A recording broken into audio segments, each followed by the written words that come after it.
2024-2025 PSC പരീക്ഷകളിലെ English ചോദ്യങ്ങളെ വിശകലനം ചെയ്യുന്ന ഈ സീരീസിലെ നമ്മുടെ 11ാമത്തെ ക്ലാസ്സാണിത്. ഈ ക്ലാസ്സിലും പതിവ് പോലെ നമ്മൾ 20 ചോദ്യങ്ങളാണ് ചെയ്യുന്നത്. അതായത് 10 ചോദ്യങ്ങൾ അടങ്ങിയിട്ടുള്ള 2 ക്വസ്റ്റ്യൻ പേപ്പർ ആണ് നമ്മൾ നോക്കുന്നത്. അതായത് LDC തിരുവനന്തപുരം 27/7/2024 നടന്ന പരീക്ഷയുടെയും അതുപോലെ തന്നെ LD clerk accountant cashier clerk cum accountant assistant grade 2 30/7/2024 നടന്ന പരീക്ഷയുടെയും ഈ ചോദ്യപേപ്പറിൽ ഓരോ ചോദ്യപേപ്പറിലും 10 ചോദ്യങ്ങളാണ് ഉണ്ടായിരുന്നത്. നമ്മൾ ഓരോ ക്ലാസ്സിലും ഇനി അടുത്ത ക്ലാസ്സിൽ നമ്മൾ ചർച്ച ചെയ്യാൻ പോകുന്ന ചോദ്യപേപ്പറിലെ ഒരു ചോദ്യം നിങ്ങളുടെ മുന്നിലേക്ക് തരും. അത് നിങ്ങൾ കമന്റ് ബോക്സിൽ രേഖപ്പെടുത്തണമെന്ന് ഞാൻ പറഞ്ഞിട്ടുണ്ട്. കഴിഞ്ഞ ക്ലാസ്സിൽ നമ്മൾ ഈ പറയുന്ന ഇന്ന് നമ്മൾ വിശകലനം ചെയ്യാൻ പോകുന്ന ചോദ്യപേപ്പറിലെ ഈ ചോദ്യമായിരുന്നു. ഇതിന്റെ ആൻസർ പലരും എഴുതിയിട്ടുണ്ട്. ഓക്കെ, അപ്പൊ ഇനി ഈ ക്ലാസ്സിൽ ഞാൻ തരാൻ പോകുന്നത് അടുത്ത ക്ലാസ്സിൽ നമ്മൾ ചർച്ച ചെയ്യാൻ പോകുന്ന ചോദ്യപേപ്പർ ഇതെന്ന് പറയുന്നത് സെയിൽസ് അസിസ്റ്റന്റ് ഗ്രേഡ് 2 6/8/2024 നടന്ന പരീക്ഷ. അപ്പൊ അത് ഈ ചോദ്യമാണ് ഞാൻ തരുന്നത്. ഏത്? He enjoys swimming and dash. ഇതിനകത്ത് ഏത് വരും? ടു റൺ ആണോ, ടു റാൻ ആണോ, റണ്ണിങ് ആണോ, ടു റണ്ണിങ് ആണോ? എന്തായാലും നിങ്ങൾ കമന്റ് ബോക്സിൽ രേഖപ്പെടുത്തുക. അപ്പൊ എന്തായാലും നമുക്ക് നമ്മുടെ ക്ലാസ്സിലേക്ക് കിടക്കാം. നമ്മുടെ എല്ലാ ക്ലാസ്സിന്റെ ഇതുവരെ നമ്മൾ 10 ക്ലാസ്സുകൾ ചെയ്തിട്ടുണ്ട്. ഈ 10 ക്ലാസ്സുകളുടെയും ലിങ്കുകൾ താഴെ ഡിസ്ക്രിപ്ഷൻ ബോക്സിലും അതുപോലെ കമന്റ് ബോക്സിലും കൊടുത്തിട്ടുണ്ട്. അതുവഴി ആ ക്ലാസ്സുകൾ കാണാത്ത എല്ലാവർക്കും ക്ലാസ്സുകൾ കാണാവുന്നതാണ്. നമ്മുടെ യൂട്യൂബ് ക്ലാസ്സിനോടൊപ്പം തന്നെ നമ്മൾ നമ്മുടെ ലേണിംഗ് ആപ്പിലൂടെ ഓൺലൈൻ കോഴ്സ് നടത്തുന്നുണ്ട്. ആ കോഴ്സ് ചെയ്യാൻ താല്പര്യമുണ്ടെങ്കിൽ താഴെ നമ്മുടെ ലേണിംഗ് ആപ്പിന്റെ ലിങ്ക് കൊടുത്തിട്ടുണ്ട്. അതുവഴി നിങ്ങൾക്ക് ജോയിൻ ചെയ്യാവുന്നതാണ്. ഓക്കെ, അപ്പൊ എന്തായാലും നമുക്ക് ഫസ്റ്റ് ക്വസ്റ്റ്യൻ നോക്കാം.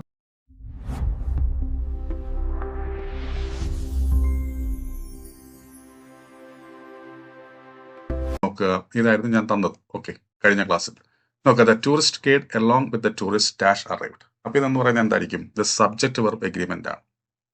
അതുമായി ബന്ധപ്പെട്ട ചോദ്യമാണ്. അപ്പൊ ഇവിടെ നമ്മൾ നോക്കുമ്പോൾ ഇവിടുത്തെ സബ്ജക്ട് എന്ന് പറയുന്നത് എന്താണ്? The tourist guide along with the tourist എന്നുള്ളതാണ് ഇവിടുത്തെ സബ്ജക്ട്. ഇത് ഇതിന്റെ പ്രത്യേകത ഇതിൽ സിംഗിൾ വേർഡ് അല്ല. സാധാരണ സബ്ജക്റ്റ് ഒക്കെ സിംഗിൾ വേർഡ് ആയിട്ടായിരിക്കും നിൽക്കുക. പക്ഷെ ഇവിടുത്തെ പ്രത്യേകത എന്താ? ഇതൊരു ഗ്രൂപ്പ് ഓഫ് വേർഡ്സ് ആയിട്ടാണ് നിൽക്കുന്നത്.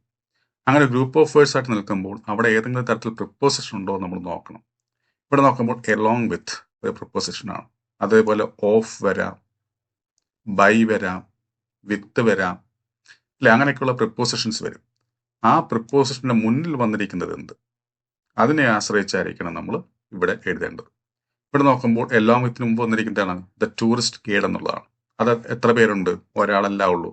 അപ്പൊ അത് സിംഗുലർ ആണ്. അങ്ങനെ സിംഗുലർ ആകുമ്പോൾ തീർച്ചയായിട്ടും ഇവിടെ വരേണ്ട എന്തായിരിക്കണം? സിംഗുലർ ആയിട്ടുള്ള വെർബ് ആയിരിക്കണം വരേണ്ടത്. ഇവിടെ നോക്കുമ്പോൾ ഹാസ് ആണ് സിംഗുലർ ആയിട്ട് വന്നിരിക്കുന്നത്. ഇവിടുത്തെ കറക്റ്റ് ആൻസർ ഹാസ്. ഓക്കെ, ഇനി അടുത്ത ചോദ്യം നോക്കുക. Let's go for a walk. നമുക്കറിയാം ലെറ്റസ് അല്ലെങ്കിൽ ലെറ്റ്സിൽ തുടങ്ങുന്ന സെന്റൻസുകൾ ടാഗ് എപ്പോഴും എന്തായിരിക്കും? ഷാൾ ബി ആയിരിക്കും. നമുക്ക് എപ്പോഴും ഷാൾ ബി എന്ന് ആയിരിക്കുമെന്ന് പറയാൻ പറ്റുമോ? പറ്റത്തില്ല. കാരണം ഈ പറയുന്ന ലെറ്റസിലോ അല്ലെങ്കിൽ ലെറ്റ്സിലോ തുടങ്ങുന്ന സെന്റൻസിൽ പ്ലീസ് എന്ന് പറയുന്ന ഒരു വാക്കുണ്ടെങ്കിൽ നമ്മൾ സൂക്ഷിക്കുക. അതെന്തായിരിക്കും? വില്യു ആയിരിക്കും നമ്മുടെ ആൻസർ ആയി വരിക. എങ്ങനെയാണെങ്കിൽ ഇവിടെ പ്ലീസ് എന്ന് വരികയാണെങ്കിൽ ഈ പറയുന്ന സെന്റൻസിൽ പ്ലീസ് എന്നൊരു വേർഡ് ഉണ്ടെങ്കിൽ നമ്മൾ വില്യു ആയിരിക്കണം എഴുതേണ്ടത്. പക്ഷെ ഇവിടെ അങ്ങനെ പ്ലീസ് എന്ന് പറയുന്ന സംഭവം ഇല്ലാത്തതുകൊണ്ട് നമ്മുടെ ആൻസർ ഷാൾ. ഓക്കെ, അടുത്ത് നോക്കുക. Change to indirect speech. Indirect സ്പീച്ചിലേക്ക് മാറ്റാനാണ്. Okay, he says I am attending a training. അപ്പൊ നമുക്ക് ഈ ഒരു സെന്റൻസിനെയാണ് ഈ ഒരു ഡയറക്റ്റ് സ്പീച്ചിനെയാണ് നമുക്ക് റിപ്പോർട്ട് ചെയ്യേണ്ടത്. നമ്മൾ റിപ്പോർട്ട് ചെയ്യുന്നതിന് മുമ്പായിട്ട് നമ്മൾ നോക്കണം നമുക്ക് തന്നിരിക്കുന്ന ഈ ഇൻവെർട്ടഡ് കോമയ്ക്ക് വെളിയിൽ കിടക്കുന്ന ആ ഭാഗത്തെ വെർബ് ഏത് ടെൻസിലാണെന്ന് നോക്കണം. അവിടുത്തെ വെർബ് പ്രസന്റോ ഫ്യൂച്ചറോ ആണെങ്കിൽ ഒരിക്കലും ഇതിന്റെ ടെൻസ് ഫോം മാറ്റേണ്ട കാര്യമില്ല. എന്നാൽ ഇവിടെ പാസ്റ്റ് ആണെങ്കിൽ നമ്മൾ ടെൻസ് ഫോം മാറ്റണം. ഇവിടെ പക്ഷേ സേസ് എന്നാണ് വന്നിരിക്കുന്നത്. സേസ് നമ്മൾ പ്രസന്റ് ടെൻസ് ആണ്. സോ ഒരിക്കലും ഇതിന്റെ ടെൻസ് ഫോം മാറ്റാൻ പാടില്ല. ഇവിടെ ഐ ആം അറ്റൻഡിങ് എന്ന് പറയുമ്പോൾ പ്രസന്റ് കണ്ടിന്യൂസ് ആണ്. അപ്പൊ പ്രസന്റ് കണ്ടിന്യൂസ് അതേ ടെൻസ് തന്നെ നമ്മൾ എഴുതണം. അപ്പൊ എങ്ങനെ എഴുതും? He says that. ഇനി നോക്കാം, ഇവിടെ ഐ എന്തായി മാറും? ഹി ആയി മാറും. അങ്ങനെ ഹി ആയി മാറിക്കഴിഞ്ഞാൽ പിന്നെ നമുക്ക് ഇവിടെ ആം എഴുതാൻ പറ്റത്തില്ല. നമുക്ക് ഏതൊക്കെ എഴുതാം? ഈസോ അല്ലെങ്കിൽ ആമോ അല്ലെങ്കിൽ ആറാണ് നമുക്ക് പ്രസന്റ് കണ്ടിന്യൂസിൽ എഴുതേണ്ടത്. ആം നമ്മൾ എപ്പോഴും ഐ വരുമ്പോഴാണ് എഴുതുന്നത്. ഈസ് നമ്മൾ സിംഗുലർ ആകുമ്പോൾ, ആറ് പ്ലൂറൽ ആകുമ്പോൾ. അപ്പൊ ഈ ഐയെ പിടിച്ച് നമ്മൾ ഹി ആക്കുമ്പോൾ അതെന്തായി മാറി? സിംഗുലറായി. സിംഗുലറൈസിലേക്ക് ഈ ആമിന്റെ സ്ഥാനത്ത് നമ്മൾ ഈസ് ആയിരിക്കണം എഴുതേണ്ടത്. അപ്പൊ he is attending a training വരണം. അപ്പൊ he says that he is attending a training എന്ന് വരണം. അങ്ങനെ വന്നിരിക്കുന്ന ഏതാ നോക്കുമ്പോൾ he says that he is attending a training. ഇതാണ് കറക്റ്റ് ആൻസർ. ഇനി അടുത്ത ഇഫ് ക്ലോസുമായി ബന്ധപ്പെട്ട ചോദ്യമാണ്. ഈ ഹാഡ് കാണുമ്പോഴേ നമ്മൾ പെട്ടെന്ന് ചാടി would have, should have, might have plus V3 ചെയ്യാൻ പാടില്ല. ഈ ഹാഡിന് ശേഷം V3 ഉണ്ടെങ്കിൽ മാത്രമേ, അല്ലെ, ഹാഡ് പ്ലസ് V3 എന്ന് വന്നാൽ മാത്രമേ നമ്മൾ വുഡ് ഹാവ്, ഷുഡ് ഹാവ് എന്നൊക്കെ പറഞ്ഞ് എഴുതാവൂ. എന്നാൽ ഇവിടെ നമുക്ക് ഹാഡിന് ശേഷം എന്താ വന്നിരിക്കുന്നത്? മണി എന്ന് പറഞ്ഞിരിക്കുന്ന നൗൺ ആണ് വന്നിരിക്കുന്നത്. സോ ഇവിടുത്തെ ഹാഡ് ആണ് ഇവിടുത്തെ വെർബ്, ടെൻസ് ഫോം ഉള്ള വെർബ്. ഈ ഹാഡ് എന്ന് പറയുന്നത് എന്താണ്? ഹാവിന്റെ സിമ്പിൾ പാസ്റ്റ് ഫോം ആണ് ഹാഡ്. സോ സിമ്പിൾ പാസ്റ്റ് ആണ് നമ്മുടെ ഇഫ് ക്ലോസ്. അങ്ങനെ സിമ്പിൾ പാസ്റ്റ് വന്നു കഴിഞ്ഞാൽ പിന്നെ നമ്മൾ would or should or could or might plus V1 ആയിരിക്കണം നമ്മൾ എഴുതേണ്ടത്. അങ്ങനെ വന്നിരിക്കുന്ന ഏതാ? ആണ് സി എന്ന് പറയുന്നത്. ഇത് വുഡ് ഹാവ്. ഇതാണ് കറക്റ്റ് ആൻസർ. ഇനി അടുത്ത ചോദ്യം, the doll belongs dash the child. ഇത് പ്രിപ്പോസിഷനുമായി ബന്ധപ്പെട്ട ചോദ്യമാണ്. ഈ ബിലോങ്സ് വന്നു കഴിഞ്ഞാൽ നമ്മൾ എപ്പോഴും ടു എഴുതാൻ പാടുള്ളൂ. ബിലോങ്സിന്റെ കൂടെ ചേർന്ന് വരുന്ന പ്രിപ്പോസിഷൻ ഏതായിരിക്കും? ടു ആയിരിക്കും. അപ്പൊ ഇതാണ് കറക്റ്റ് ആൻസർ. അടുത്ത ചോദ്യം, ഐഡന്റിഫൈ ദ കറക്റ്റ് സ്പെല്ലിംഗ്. പ്രൊപ്രൈറ്റി എന്ന് പറയുന്ന വാക്കിന്റെ ശരിയായ സ്പെല്ലിംഗ് ആണ് ചോദിച്ചിരിക്കുന്നത്.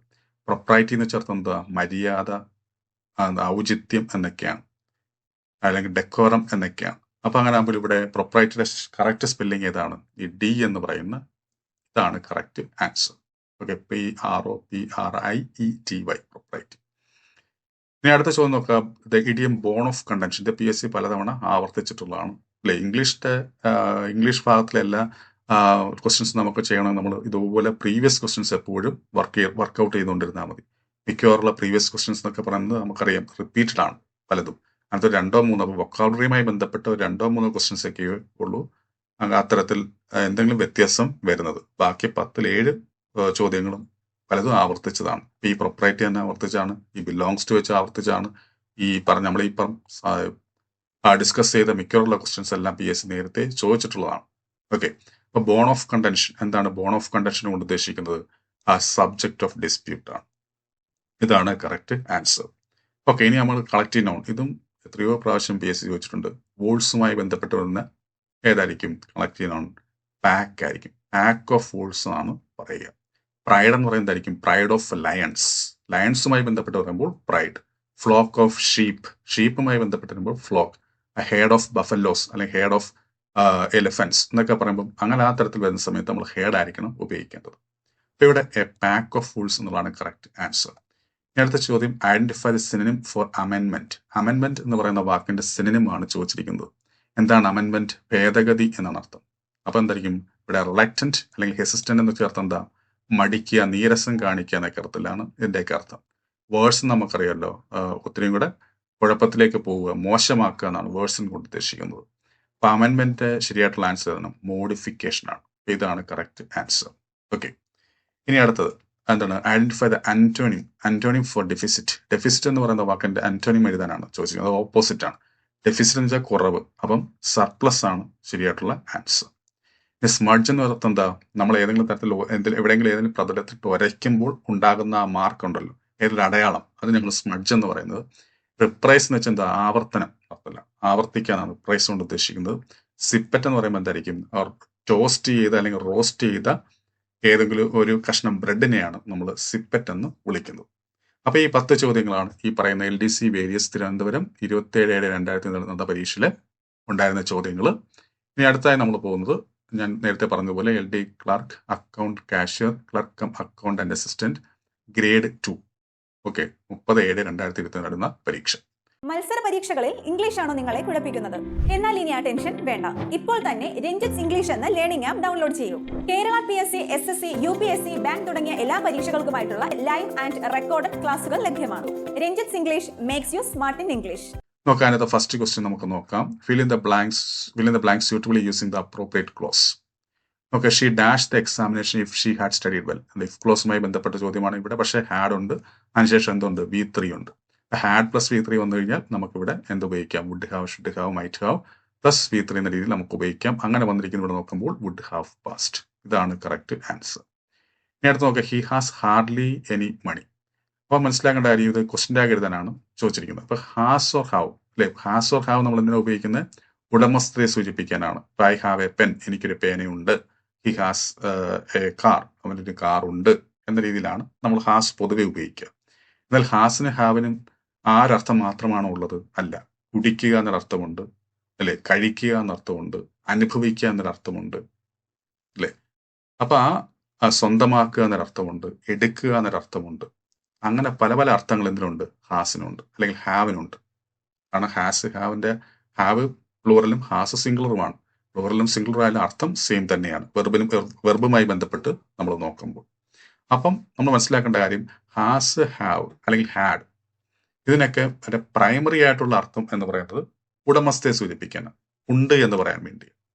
അങ്ങനെ ആ അർത്ഥമാണ് നൽകുന്നതെങ്കിൽ നമ്മൾ ക്വസ്റ്റ്യൻ ടാഗ് എഴുതുമ്പോൾ സഹായക്രിയയായിട്ട് എന്ത് തന്നെ എഴുതണം? ഏത് ഇവിടെ ഹാസ് ആണെങ്കിൽ ഹാസ് എന്ന് എഴുതണം, ഹാവ് ആണെങ്കിൽ ഹാവ് എന്ന് എഴുതണം, ഹാഡ് ആണെങ്കിൽ ഹാഡ് എന്ന് എഴുതണം. ഓക്കെ, എന്നിട്ട് നമുക്ക് തന്നിരിക്കുന്ന സെന്റൻസ് നോക്കാം, അതിനകത്ത് പോസിറ്റീവായിട്ടോ നെഗറ്റീവായിട്ടോ ആണോ എന്ന് നോക്കണം. നോക്കുമ്പോൾ ഇവിടെ ഹാർഡ്ലി വന്ന സ്ഥിതിക്ക് അത് നെഗറ്റീവ് വേർഡ് ആണ്. സോ നമ്മുടെ സെന്റൻസ് നെഗറ്റീവ് മീനിങ് ആണ്.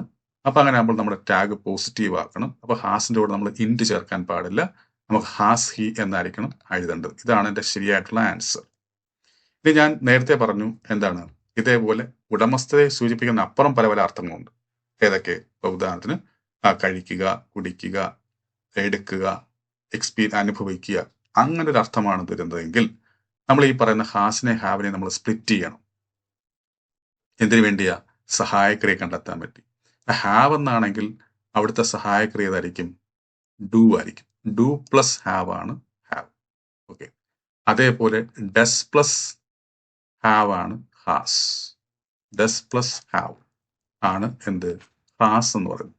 അതുപോലെ ഡിഡ് പ്ലസ് ഹാവ് ആണ് ഹാഡ്. അപ്പൊ അത്തരത്തിൽ എക്സ്പീരിയൻസ് ചെയ്യുന്ന രീതിയിൽ, ഇപ്പൊ അതിന് I have A cup of coffee എന്ന് പറയുക. അപ്പൊ അവിടെ എന്താ അർത്ഥം? ഡ്രിങ്ക് എന്നർത്ഥമില്ല, കുടിക്കുക എന്നർത്ഥമില്ല. അപ്പൊ അങ്ങനെയുള്ള സന്ദർഭങ്ങളിൽ നമ്മൾ ഒരിക്കലും ഹാസോ ഹാവോ സഹായക്രിയ എഴുതാൻ പാടില്ല. പകരം അതിനെ സ്പ്ലിറ്റ് ചെയ്തിട്ട് ഹാവ് ആണെങ്കിൽ ഡു എന്ന് എഴുതണം സഹായക്രിയായിട്ട്, ഹാസ് ആണെങ്കിൽ ഡസ് എന്ന് എഴുതണം, ഹാഡ് ആണെങ്കിൽ ഡിഡ് എന്ന് എഴുതണം. എന്നിട്ട് വേണം നമ്മൾ ഇതുപോലെ എഴുതാൻ. ഇവിടെ എക്സ്പീരിയൻസ് ചെയ്യുക അല്ലെങ്കിൽ എടുക്കുക, അനുഭവിക്കുക എന്നൊരർത്ഥമായിരുന്നുവെങ്കിൽ ഈ ഹാസിനെ സ്പ്ലിറ്റ് ചെയ്തിട്ട് നമുക്ക് ഡസ് എന്നാക്കാമായിരുന്നു. എന്നിട്ട് നോക്കുക, ഇവിടെ ഹാർഡ്ലി വന്ന സ്ഥിതിക്ക് ഇനി ഡസിന്റെ നാക്കേണ്ട കാര്യമില്ല, പിന്നെ ഹി എടുത്ത് ഹി എന്ന് എഴുതണം. അപ്പൊ ഇതാണ് കറക്റ്റ് ആൻസർ. അങ്ങനെ എന്തുകൊണ്ട്? സ്വന്തം ഉണ്ട് എന്നർത്ഥത്തിൽ. ഇപ്പൊ he has hardly any money എന്ന് പറയുമ്പോൾ അർത്ഥം എന്താ? അവന്റെ കയ്യിൽ ഒരു പൈസയും ഇല്ല എന്നർത്ഥമില്ല. അപ്പൊ ഇല്ല, ഉണ്ട് എന്നൊരു അർത്ഥമാണ് നൽകുന്നതെങ്കിൽ ഞാൻ പറഞ്ഞതുപോലെ ഉടമസ്ഥയെ സൂചിപ്പിക്കുന്നതാണ്. സോ അവിടെ നമ്മൾ ഹാസ് ആണെങ്കിൽ ഹാസ് എന്ന് എഴുതണം, ഹാഡ് ആണെങ്കിൽ ഹാഡ് എന്ന്, ഹാവ് ആണെങ്കിൽ ഹാവ് എന്ന് എഴുതണം. ഓക്കെ, എന്നാൽ ഇതാണ് കറക്റ്റ് ആൻസർ എങ്കിലും PSC ഫൈനൽ ആൻസർ കീ ഇതാണ് കൊടുത്തിരിക്കുന്നത്. എന്നിട്ട് അത് റെഡ് ലെറ്ററിൽ കൊടുത്തിട്ടുണ്ട്. ബി എന്ന് പറഞ്ഞ റെഡ് ലെറ്ററിൽ കൊടുത്തിട്ട് നിങ്ങൾക്ക് കാണുമ്പോൾ അറിയാം. കാരണം അത് പലരും ചലഞ്ച് ചെയ്തതിന്റെ പേരിൽ അങ്ങനെ PSC ആക്കിയതാണ് എന്നുള്ളതാണ്. പക്ഷേ നമ്മൾ മനസ്സിലാക്കേണ്ട കാര്യം ഇതിന്റെ ശരിയായിട്ടുള്ള ആൻസർ ഈ തരത്തിലാണ്. ഓക്കെ, ഇതാണ് കറക്റ്റ് ആൻസർ. ഓക്കെ, അപ്പൊ ഇനി എന്തായാലും അടുത്ത ചോദ്യം നോക്കാം. Report the sentence properly. അപ്പൊ ഇവിടെ വീണ്ടും റിപ്പോർട്ട് സ്പീച്ചുമായി ബന്ധപ്പെട്ട ചോദ്യമാണ് വന്നിരിക്കുന്നത്. നമുക്കറിയാം ഇംഗ്ലീഷിന്റെ ഒരു പാറ്റേൺ അല്ലെ, ഈ പറയുന്ന ആവർത്തിച്ച് വരുന്ന ഓരോ ടോപ്പിക് ഉണ്ടല്ലോ, അതിൽ നമ്മൾ കുറേ ക്വസ്റ്റ്യൻസ് എന്ത് ചെയ്യണം? പ്രാക്ടീസ് ചെയ്ത് പഠിക്കണം. അങ്ങനെ പഠിക്കുമ്പോൾ നമുക്ക് തീർച്ചയായിട്ടും ഇംഗ്ലീഷിലെ മിക്കവാറുള്ള എല്ലാ ക്വസ്റ്റ്യൻസും ശരിയാക്കാൻ പറ്റും. അപ്പൊ ഇവിടെ നോക്കുമ്പോൾ റിപ്പോർട്ട് ദ സെന്റൻസ് പ്രോപ്പർലി. ഇപ്പൊ നമുക്ക് have you met the principal the teacher said to me. അപ്പൊ സെഡ് വന്നപ്പോൾ നമുക്കറിയാം പാസ്റ്റ് ആണ്. സോ പാസ്റ്റ് ആയ സ്ഥിതിക്ക് ഇതിന്റെ ടെൻസ് മാറ്റണം. ഇവിടെ ഹാവ് മെറ്റ് എന്ന് പറയുമ്പോൾ എന്താണ്? പ്രസന്റ് പെർഫെക്റ്റ് ആണ്, അതിനെ പാസ്റ്റ് പെർഫെക്റ്റ് ആക്കണം. പിന്നെ പാസ്റ്റ് പെർഫെക്റ്റ് ആക്കാൻ എന്ത് ചെയ്താൽ മതി? ഹാവിന്റെ സ്ഥാനത്ത് ഹാഡ് ആക്കിയാൽ മതി. ഹാഡ് പ്ലസ് V3 ആണ് പാസ്റ്റ് പെർഫെക്റ്റ്. അപ്പൊ ഹാഡ് മെറ്റ് എന്ന് നമ്മൾ ആക്കണം. ഓക്കെ, അപ്പൊ അങ്ങനെ ഹാഡ് മെറ്റ് എന്ന് വരുന്ന എന്തെങ്കിലും ഉണ്ടോ എന്ന് നോക്കണം. അങ്ങനെ പെട്ടെന്ന് നമുക്ക് കണ്ടുപിടിക്കാൻ പറ്റുന്ന ആൻസർ. ഒരു ചോദ്യം വേണ്ട ആസ്ക്ഡ് ആണ്, ആസ്ക്ഡ് എന്ന് വരണം. ഓക്കെ, വന്നു. ഇനി ഹാഡ് മെറ്റ് ഉണ്ടോ എന്ന് നോക്കുക. ഇവിടെ നോക്കുമ്പോൾ ഇവിടെ ഹാവ് മെറ്റ് എന്ന് കൊടുത്തിരിക്കുന്നത്, ഇവിടെ മീറ്റ് എന്ന് കൊടുത്തിട്ടുണ്ട്, ഇവിടെ ഹാവ് മെറ്റ് എന്ന് കൊടുത്തിട്ടുണ്ട്. ഇവിടെ നോക്കുക ഹാഡ് മെറ്റ് ഉണ്ടോ? Had met. അപ്പൊ ഇതാണ് കറക്റ്റ് ആൻസർ. നമ്മൾ പെട്ടെന്ന് ആൻസറിലേക്ക് വന്നു. The teacher asked me whether I had met the principal. ഇത് യഥാർത്ഥത്തിൽ എന്താണ് ഇവിടെ പ്രശ്നം? എന്തുകൊണ്ട് ഇവിടെ വെദറൊക്കെ ഉപയോഗിക്കാൻ കാരണം? നോക്കുമ്പോൾ ഈ തന്നിരിക്കുന്ന എന്താണ്? ഒരു ചോദ്യ സെന്റൻസ്, ഇൻട്രോഗേറ്റീവ് സെന്റൻസ് ആണ്. ആ ഇൻട്രോഗേറ്റീവ് സെന്റൻസ് എന്തിലാണ് തുടങ്ങിയിരിക്കുന്നത്? സഹായക്രിയയിലാണ് തുടങ്ങിയിരിക്കുന്നത്. അപ്പൊ അങ്ങനെ സഹായക്രിയയിൽ തുടങ്ങിയ ഒരു ഇൻട്രോഗേറ്റീവ് സെന്റൻസ് റിപ്പോർട്ട് ചെയ്യുമ്പോൾ നമുക്ക് വെദറോ ഇഫോ എഴുതാം. അതിന്റെ പേരിലാണ് ഇവിടെ വെദർ എഴുതിയിരിക്കുന്നത്. അങ്ങനെ എഴുതി കഴിഞ്ഞാൽ പിന്നെ ഇതിനെ നമുക്ക് സ്റ്റേറ്റ്മെന്റ് രൂപത്തിലേക്ക് മാറ്റണം. അതായത് ഹാവ് യു എന്നുള്ളത് യു ഹാവ് മെറ്റ് എന്ന രീതിയിലേക്ക് മാറ്റണം. അങ്ങനെ യുവിനെ നമ്മൾ മാറ്റി ഐ ആക്കി, ഇനി ഹാവിനെ മാറ്റി ഹാഡ് ആക്കി, മെറ്റ് V3 തന്നെ ആയതുകൊണ്ട് മെറ്റ് എന്ന് എഴുതി, പിന്നെ ദ പ്രിൻസിപ്പൽ. അപ്പൊ അതുകൊണ്ടാണ് ഇങ്ങനെ ആൻസർ വന്നത്. എങ്ങനെ? The teacher asked me whether I had met the principal. ഇനി അടുത്ത ചോദ്യം നോക്കുക. After dash year or two the question can be reconsidered. അപ്പൊ ഇത് ആർട്ടിക്കിൾസുമായി ബന്ധപ്പെട്ട ചോദ്യമാണ്. ഇയറിന്റെ കൂടെ നമുക്ക് എന്ത് എഴുതാം? 1 or 2 വർഷങ്ങൾക്ക് ശേഷം നടത്തില്ല ഉദ്ദേശിക്കുന്നത്. അപ്പോൾ ഒരു എന്ന് വരുന്ന അർത്ഥമാണ് വരേണ്ടത്. അത് നൽകുന്നത് ആനും എയുമാണ്. ഇതിനകത്ത് ആൻ ആണോ എ ആണോ നമുക്ക് കൺഫ്യൂഷൻ വരുന്നൊരു സംഭവമാണ്. മനസ്സിലാക്കേണ്ട കാര്യം ഇവിടെ വൈ എന്ന് പറയുമ്പോൾ നമുക്കറിയാം കോൺസണന്റ് ലെറ്റർ ആണ്. ഇനി അവിടുത്തെ ശബ്ദം എന്ത് തന്നെയാണ്? കോൺസണന്റ് ആണ്. യ എന്നാ പറയുന്നത്, ഇയർ എന്നല്ല നമ്മൾ പറഞ്ഞത് യ. അപ്പൊ അതുകൊണ്ട് തന്നെ അവിടെ വരേണ്ടത് എന്തായിരിക്കണം? എ ആയിരിക്കണം വരേണ്ടത്. കോൺസണന്റ് കൂടെ നമ്മൾ ഉപയോഗിക്കുന്നത് എയും വവലിന്റെ കൂടെ നമ്മൾ ഉപയോഗിക്കുന്നത് ആനുമാണ്. സോ ഇവിടെ വരേണ്ടത് എ. എ ആണ് കറക്റ്റ് ആൻസർ. ബി എന്ന് പറയുന്ന ഓപ്ഷൻ ആണ് ശരിയായിട്ടുള്ള answer. After a year or 2 the question can be reconsidered. ഇനി അടുത്ത ചോദ്യം നോക്കുക. Complete the sentence using correct tense. ഇവിടുത്തെ റിംഗ് എന്ന് പറയുന്നതിന്റെ ശരിയായ ടെൻസ് ഫോം എഴുതാനാണ് പറഞ്ഞിരിക്കുന്നത്. നോക്കുക. The bell dash before I reach the school. ഇവിടെ ഉദ്ദേശിക്കുന്നത് ഞാൻ സ്കൂളിൽ എത്തിയതിന് മുമ്പ് തന്നെ ബെല്ലടിച്ചെന്ന് അർത്ഥമില്ല. അപ്പം ഇത് രണ്ടും പാസ്റ്റ് ടെൻസിൽ നടന്ന സംഭവമാണ്. പക്ഷേ ഇതിൽ ആദ്യം നടന്ന ഏതാ? ഇവിടെ നമ്മൾ എന്തുണ്ട്? കാലതാമസമുണ്ട്. അപ്പൊ രണ്ട് കഴിഞ്ഞകാല ക്രിയകൾക്ക് ഇടയിൽ കാലതാമസം ഉണ്ടെങ്കിൽ നമ്മൾ ആദ്യം നടന്നത് എന്ത് ചെയ്യണം? പാസ്റ്റ് പെർഫെക്റ്റിൽ ഉപയോഗിക്കണം. രണ്ടാമത് നടന്നത് സിമ്പിൾ പാസ്റ്റിൽ ഉപയോഗിക്കണം. ഇവിടെ നമുക്ക് റീച്ച് സിമ്പിൾ പാസ്റ്റ് ആണ്. അപ്പൊ ഇതാണ് രണ്ടാമത് നടന്ന സംഭവം. അതിന് മുന്നേ നടന്നതാണ് ബെല്ല് അടിച്ചു എന്ന് പറയുന്നത്. അത് നമ്മൾ പാസ്റ്റ് പെർഫെക്റ്റിലാണ് ഉപയോഗിക്കേണ്ടത്. പാസ്റ്റ് പെർഫെക്റ്റ് നമുക്കറിയാമല്ലോ, ഹാഡ് പ്ലസ് V3 ആണ്. Had plus V3. അപ്പൊ അങ്ങനെ ഹാഡ്, പിന്നെ റിങ്ങിന്റെ V3 റൺ, ഹാഡ് റൺ. ഇതാണ് കറക്റ്റ് ആൻസർ. സി എന്ന് പറയുന്ന ഓപ്ഷൻ. അടുത്ത് നോക്കുക. Give the one word substitute for a person who studies about the sun, the moon, stars and the universe. അപ്പൊ സൺ, മൂൺ, സ്റ്റാർസ്, യൂണിവേഴ്സ് ഇവയെ കുറിച്ച് പഠിക്കുന്ന ആ വ്യക്തിയെ നമുക്കെന്ത് വിളിക്കാം? നമുക്കെന്ത് വിളിക്കാം? അസ്ട്രോണമർ എന്ന് വിളിക്കാം.